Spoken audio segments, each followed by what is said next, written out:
Nicyo utamenye, nicyo utabonye iterambere rikataje kuva mu myaka yahise, ariko ubushomeri bukarushaho kwiyongera. Ikiganiro sobanukirwa Forex Online mutegurirwa na Internet Digital Forex Trading Company, aho mwigishwa kandi mugasobanukirwa uburyo mwabyaza internet umusaruro muramutse mumenye iby'isoko ry'imari n'imigabane ku isi.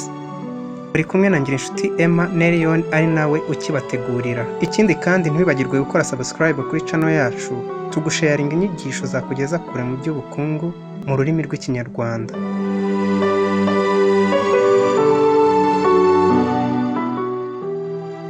Bimwe mu bibazo uzumvana urubyiruko, icy'ingutu muri byo ni ubushomeri. Icyo kibazo kandi kikagaruka mu matwi y'abayobozi b'igihugu inshuro zitabarika, aho usanga igisubizo benshi batanga kuri iyo ngingo n'icy'uko urubyiruko rukwiye kwishyira hamwe rukihangira imirimo bifashishije ikoranabuhanga.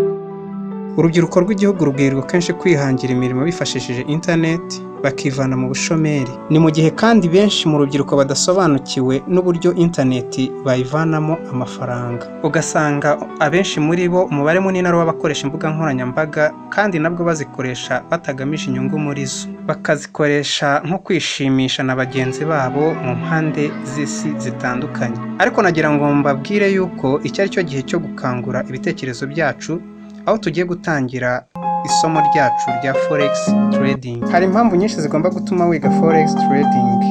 Ya mbere muri zo ni umurimo usaba ubumenyi ariko udasaba ibishoro bihambaye, kuko ushobora no gushora uhereye ku idolari rimwe kuzamuka. Indi mpamvu ya kabiri izatuma wiga Forex Trading ni uko ari umurimo uzakora wenyine utazagusaba kujya gushaka abantu. Ikindi kandi ukwiye kumenya ni uko ari umwuga uri smart, ukorwa n'abakire mu rwego rw'isi ndetse n'ibigo by'ubucuruzi bikomeye ku isi. Ikindi kandi inyungu ziboneka muri uyu mwuga ni nyinshi ugereranyije n'indi mirimo wabasha gukora muri ubu buzima busanzwe, ariko kandi izo nyungu zikaba nyinshi uramutse uwukoze neza nk'uko amabwiriza yawo abigusaba. Ni byinshi twavuga kuri uyu mwuga, ariko kandi byinshi tuzagenda tubibona ubwo tugiye gutangira isomo ryacu rya Forex Trading. Tukibaza tuti what is Forex Trading? Forex ni iki? Tukaba ari byo tugiye kurebera hamwe.